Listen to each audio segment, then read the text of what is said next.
chicas y chicos de tercero de secundaria. Mi nombre es Jonathan Hernández y esto es Aprende en Casa. El día de hoy exploraremos el área de ciencias sociales. Y para hacerlo, vamos a empezar el programa con un jueguito. ¿Qué les parece? ¿Alguna vez han jugado Simón dice? Es muy fácil, ustedes solo deberán hacer lo que Simón les dice. Y Simón, en este caso, seré yo. A ver, empecemos. Simón dice que todos traigan su lápiz y papel para tomar nota. ¿Ya ven qué fácil es? Pero es un problema tener tanto poder porque se te puede subir a la cabeza. Ahora, Simón dice que todos deben trabajar 7 días a la semana, sin descanso. Simón dice que todos deberán pagarle 4 tipos de impuestos. ¡Asu! Parece que este jueguito no es tan divertido como parecía, ¿cierto?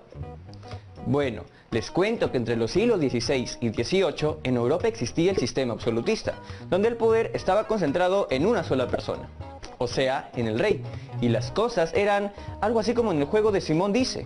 Bueno, los sistemas de gobierno que conocemos han sido adaptaciones y producto de la evolución de modelos europeos, de entre los siglos XVI y XVIII. Hoy, nuestro país se rige por un sistema republicano, donde el poder está dividido en 3, poder ejecutivo, poder legislativo y poder judicial, y nuestra forma de gobierno es democrática. En la actividad de hoy evaluarás algunos puntos de vista sobre el impacto que trajo consigo el sistema absolutista en Europa, entre los siglos XVI al XVIII, y luego reflexionaremos sobre qué tan eficaz ha sido el sistema republicano para resolver los asuntos públicos de nuestro país. Y para entenderlo mejor, tengo un video preparado para ustedes. ¡Vamos a verlo! Hoy vamos a hablar de uno de los periodos más importantes de la historia. No, señor editor, ese periodo es muy prehistórico para nuestro tema de hoy. Avancemos más, por favor. No, todavía falta más. Ahora sí, hoy vamos a hablar del antiguo régimen. Y ya sabes qué significa hablar de esto, ¿verdad? Bueno, siempre que te hablen del antiguo régimen, escucharás sobre reyes muy, pero muy regios, palacios enormes y tremendos tonazos y banquetes. Pero espera, no todo fue tan fácil, porque también escucharás sobre guerras y gente muy molesta porque su situación económica era malísima. Mejor definamos al antiguo régimen. Esto se define como un conjunto de aspectos sociales, políticos y económicos que caracterizaron a Europa entre el siglo XVI y XVII. Comencemos hablando del aspecto social. Para hablar de ese aspecto, desigualdad sería la palabra clave para definir a la sociedad de aquel entonces. Y te voy a explicar por qué. La sociedad se dividía en 3 sectores: la nobleza, el clero y el pueblo. Los 3 juntos formaban una pirámide social que siempre vas a ver en tu libro de historia.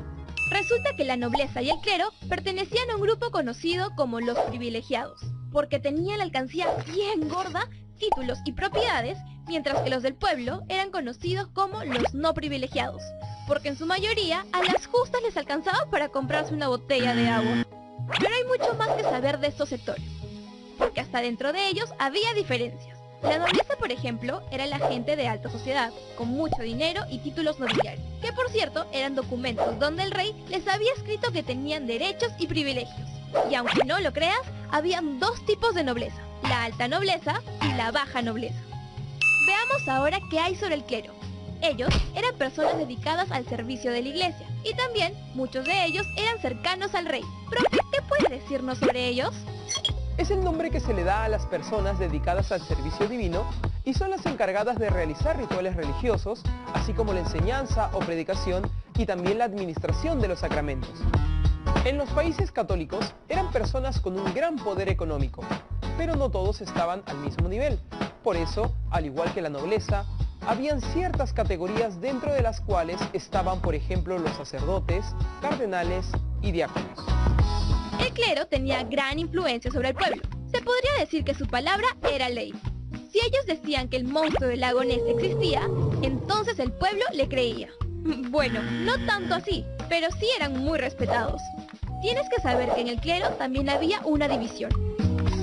El alto clero, conformado por cardenales, arzobispos, obispos y otros altos mandos de la iglesia con comodidades. Y también el bajo clero, conformado por párrocos, curas y frailes que vivían de forma modesta e incluso algunos eran muy pobres.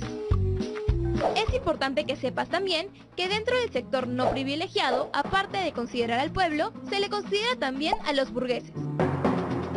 algunos eran los que controlaban la economía de las ciudades.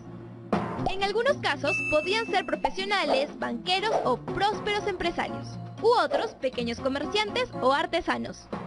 Nos falta hablar del pueblo. ¿En dónde crees que trabaja la gente del pueblo? ¿Tal vez en la empresa de Mark Zuckerberg? Imposible, porque en esa época no había ni computadora, menos entonces iba a existir Facebook. La gente del pueblo trabajaba principalmente en la agricultura y la ganadería, pero eran bien piñas, porque justo en esta época habían epidemias, guerras y otros factores más que, aparte de entorpecer sus trabajos, creaban épocas de hambruna. Como verás, para ellos las cosas no eran tan bonitas que digamos. Claro, ellos, aparte de no ver mucho dinero, de trabajar lunes, martes, miércoles, jueves, viernes, sábado y domingo, encima tenían que pagar impuestos. ¿Crees que eso fue todo? Pues créeme que no, porque encima recibían abusos de las autoridades. Recuerda que el antiguo régimen se caracterizaba porque el rey tenía el poder de todo. Le seguía la nobleza, que eran personas que tenían poder político y económico, luego el clero y finalmente el pueblo. ¿Te imaginas cómo habrá sido la vida en esas épocas? ¿Cómo eran sus ropas? ¿Cómo se divertían? Sin luz, sin internet, sin WhatsApp. Ay, vaya diferencia, ¿verdad? Mejor continuemos con el tema porque aún nos quedan dos aspectos muy importantes, político y económico. Ahora hablemos del aspecto económico. La desigualdad social era consecuencia de la mala administración del dinero. Claro, por un lado, el rey se daba la gran vida en su enorme palacio con sus lujos, comodidades, preocupado siempre de verse elegante y de estar rodeado de sirvientes que le obedecieran en absolutamente todo. Hasta la vida de los privilegiados, como la nobleza y el clero, era chévere, porque de todas formas siempre contaban con ciertos beneficios como lujos y los famosos títulos nobiliarios. Pero para el pueblo no había ni palacios, ni títulos nobiliarios, ni dinero, ni peluquines y bastones de oro como los del rey, ni nada parecido, y por eso andaban descontentos y muy molestos. Qué injusto, ¿verdad? Además, el pago de impuestos era otro problema, porque los privilegiados, encima de tener comodidades, no le daban ni las gracias a nadie. En cambio, el pueblo tenía que aportar 4 tipos de impuestos que eran los siguientes: los impuestos reales, municipales, feudales y eclesiásticos. Además, los que se llevaban la chamba dura eran ellos, porque su trabajo de agricultura y ganadería fue la base principal de la economía. Pero eso no fue todo, porque poco a poco se desarrolló también la industria, impulsada principalmente por los monarcas, y el comercio, que se dio tanto en el interior como en el exterior de los países. Profe, ¿qué más puede decirnos sobre esto? En el antiguo régimen, el aspecto económico empieza a tomar fuerza tanto en la industria como en el comercio. Por un lado, la industria fue impulsada por los reyes, quienes al tener gran poder y dinero intentaron poner grandes fábricas que en realidad terminaron siendo grandes talleres artesanales. Por otro lado, el comercio exterior estaba mejorando mucho con el intercambio de bienes entre Europa y América, mientras que, por el contrario, el comercio interno se deterioraba debido a diversas dificultades que no le permitieron prosperar. Nos falta hablar del aspecto político del antiguo régimen. Lo que debemos saber aquí es que la forma de gobierno fue la monarquía absolutista, lo que se define como la forma de gobierno en la que el rey tiene el poder de todo. Pero como en Tiempo para Aprender queremos que todo te quede claro, comencemos hablando de la situación política europea en el siglo XVII. Resulta que esta estuvo marcada por la Guerra de los 30 años y por los cambios políticos que ocurrieron en España, Inglaterra y Francia. La Guerra de los 30 años se dio entre 1618 y 1648. Todo comenzó en Alemania, donde inició un conflicto religioso entre los protestantes y los católicos. Esto se extendió y al final intervinieron Holanda, España, Inglaterra, los estados germánicos, Dinamarca, Suecia y Francia, un bando a favor del catolicismo y otro en contra. Es por eso que el conflicto pasó a tener como motivo principal la supremacía política en dicho continente. La guerra terminó con el Tratado de Paz de Westfalia, donde Francia terminó siendo visto como el país más poderoso del continente, mientras que España perdió poder. Pero, ¿cuál era la situación por la que estaba pasando España? En grandes rasgos, el país andaba en el declive, en un apocalipsis interno. Era la real decadencia. porque no solo había perdido poder con la Guerra de los 30 años, sino que también se dieron conflictos internos como la Guerra de la Sucesión Española y una fuerte crisis demográfica a causa de las guerras, donde había la peste y hambruna, por lo que muchos españoles optaron por agarrar sus cosas y mejor venirse para América. Pero si España estaba así de mal, ¿qué pasaba en Inglaterra? Veamos. En el siglo XVII en Inglaterra se dio una fuerte revolución política. O sea, habían fuertes disputas entre ver qué sistema se establecía. Las opciones eran o un sistema monárquico o la democracia.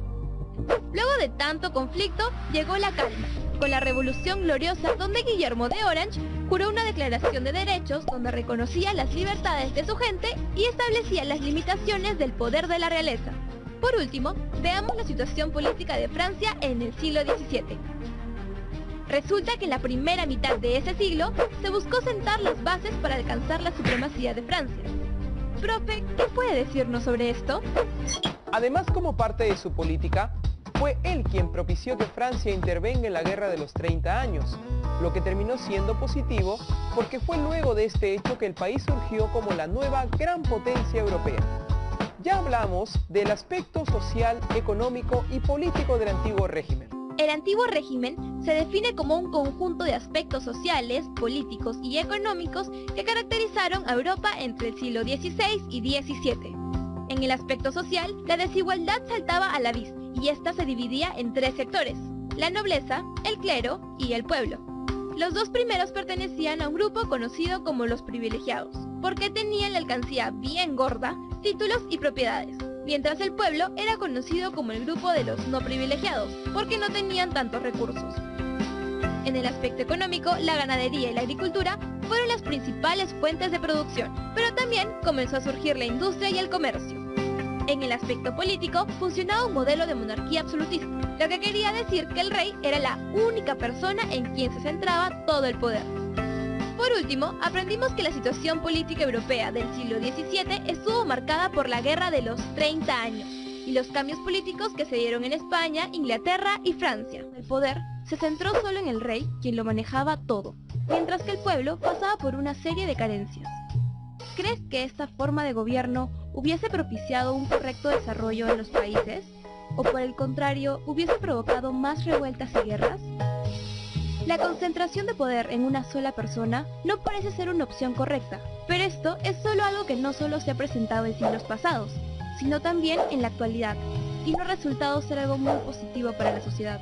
Como sabrás, aún existen reyes en algunas partes de Europa, como el rey Felipe en España o el rey Guillermo en Holanda, con la diferencia que ahora son personas que no llevan ningún régimen autoritario, sino más bien se debe principalmente a una cuestión de respeto por seguir la tradición. Entre los siglos XVII y XVIII, en muchos estados europeos como España, Francia, Austria-Hungría y Rusia, se optó por seguir el absolutismo. Pero, ¿sabes qué es el absolutismo? Te explico. Esta es una forma de gobierno en el que todo el poder de un estado se centra en una sola persona, un soberano o un rey. Y cuando pensamos en un rey, seguro lo primero que viene a nuestra mente es una corona de oro, un palacio enorme y harto dinero, como para comprarte una bici nueva y todo lo que se te venga a la mente. Es cierto, el rey tenía todo eso y mucho más. Pero además, en el sistema absolutista no había división de poderes. El poder ejecutivo, legislativo y judicial eran ejercidos por la misma autoridad, el rey. Imagínate, nadie lo controlaba ni supervisaba. No vas a pensar que se la pasaba todo el día jugando póker o tomando un baño en sus tinas de oro, ¿verdad? Para nada. El rey también tenía que cumplir con funciones políticas, como comandar ejércitos, determinar impuestos, brindar o quitar privilegios, y dirigir la administración entera del Estado. Para imponer su autoridad, el rey tenía un ejército con el que conquistaba pueblos y se defendía o atacaba a otros estados extranjeros. También eran ellos quienes tomaban las decisiones sobre lo que se hacía o no en su gobierno. O sea, si el rey quería, hasta podía darle WhatsApp gratis a todo el pueblo. Ok, no. Eso sí, para tomar decisiones, casi siempre eran asesorados por sus consejeros, aunque eran ellos quienes tenían la última palabra.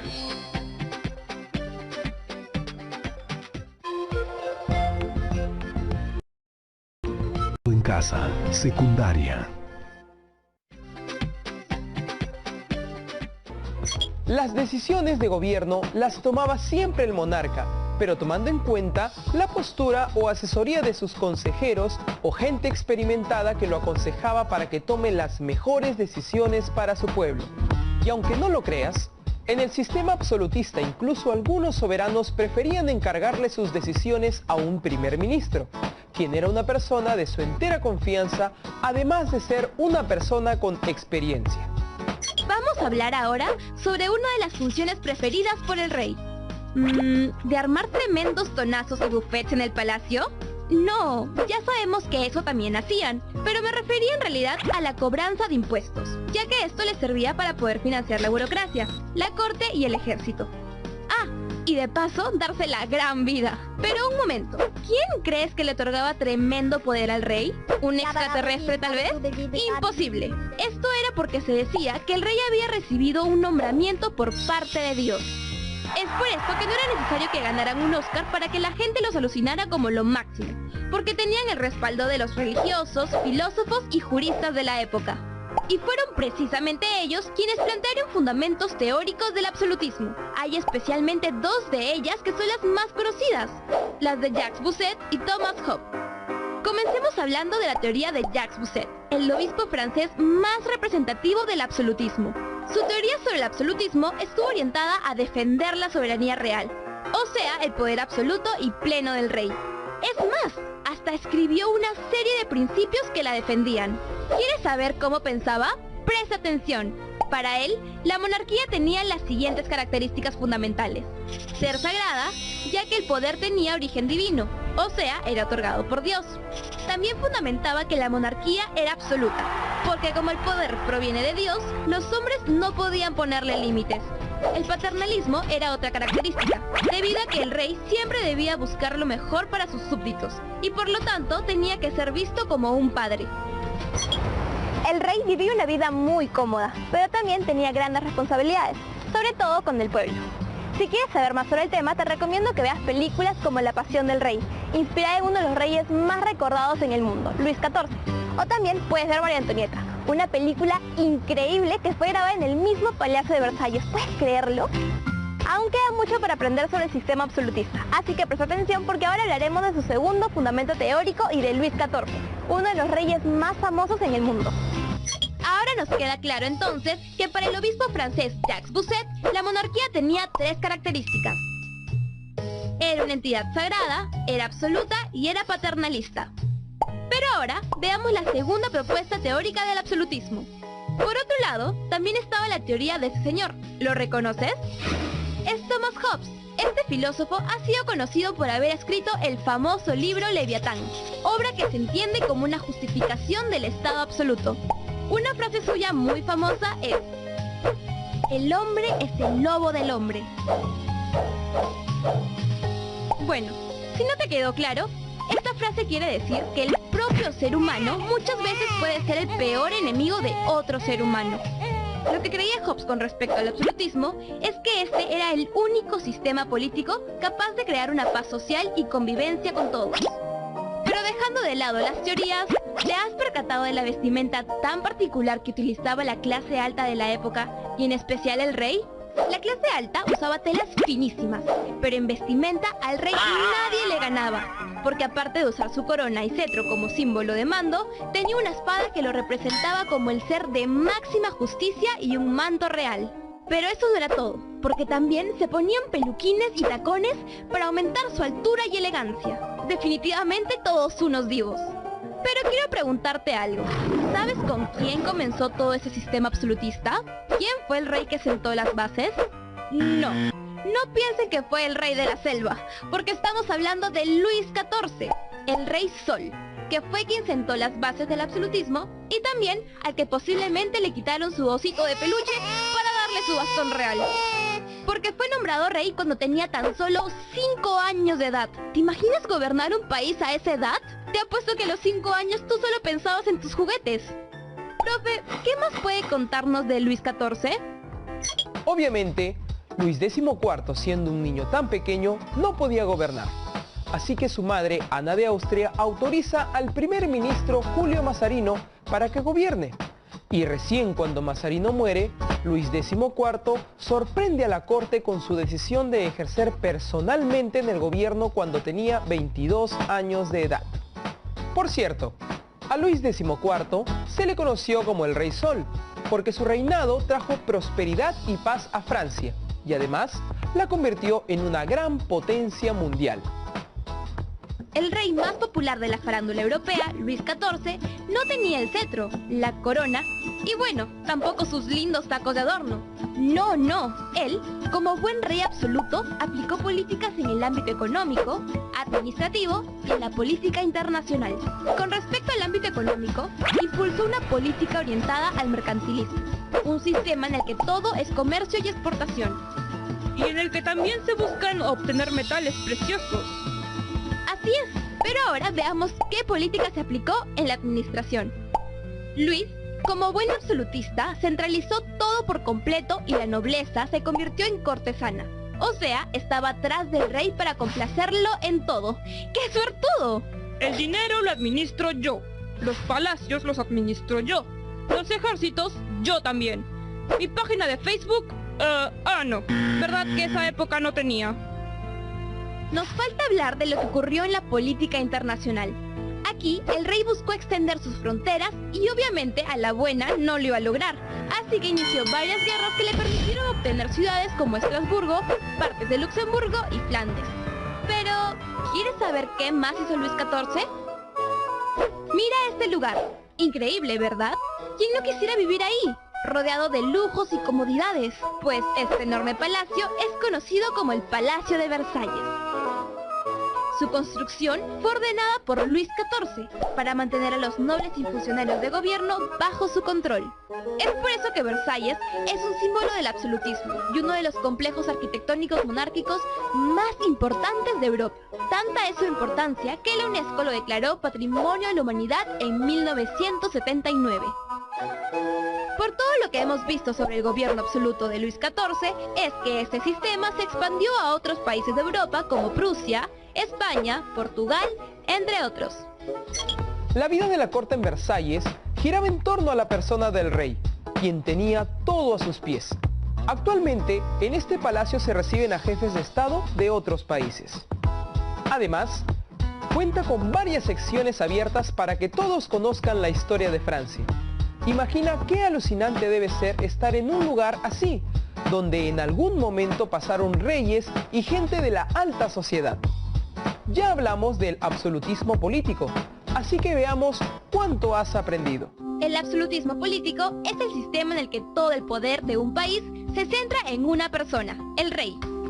Luis XIV, también conocido como el Rey Sol, fue el máximo representante del absolutismo, además de ser el que sentó las bases de este sistema. Recuerda también que este sistema estuvo fundamentado principalmente por dos teorías, la de Thomas Hobbes y la de Jacques Bousset. Ambas teorías concluían lo siguiente: absolutismo igual a poder total de la monarquía. Además, vimos que el Palacio de Versalles es un símbolo del sistema absolutista, ya que este lugar fue construido para que el rey pueda tener bajo su dominio a los cortesanos. Por último, no olvides que el modelo de absolutismo político en Francia se expandió a otros países de Europa como Prusia, España, Portugal, entre otros. Ahora que entiendes en qué consistía el absolutismo, ¿qué te parece esta forma de gobierno? Si tú fueses parte del pueblo, ¿estarías de acuerdo con que el rey estuviese a cargo de todo? ¿Crees que la población tenía una actitud positiva ante un rey absoluto? Es cierto que hubo reyes muy buenos como Luis XIV, pero nunca es positivo que el poder se emplee como en el absolutismo. Precisamente, el hecho de que el poder se haya centrado en una sola persona le trajo problemas a Europa en los años posteriores. Ya estamos de vuelta. ¿Qué opinan del video que acabamos de ver? Ahora ya sabemos qué caracterizó al antiguo régimen, tanto en lo económico como en lo social y político. Y seguramente ustedes ahora se están preguntando, pero Jonathan, ¿qué tiene que ver este régimen absolutista con nuestro país?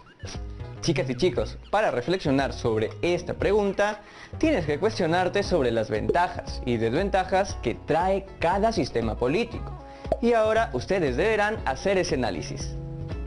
El reto de hoy será presentar un organizador visual con los principales aspectos que respondan a la pregunta: qué significó el antiguo régimen para la Europa del siglo XVI al XVIII, en tu organizador visual deberás incluir una reflexión sobre qué tan eficaz ha sido el sistema republicano para resolver los asuntos públicos de nuestro país. Recuerden que pueden compartir todo lo aprendido con sus primas, amigos, vecinas o familiares, y que es importante que siempre registren sus trabajos y que los guarden en sus portafolios. Así tendrán archivadas todas las evidencias de sus aprendizajes. Bueno, chicas y chicos, esto ha sido todo por hoy en Aprendo en Casa.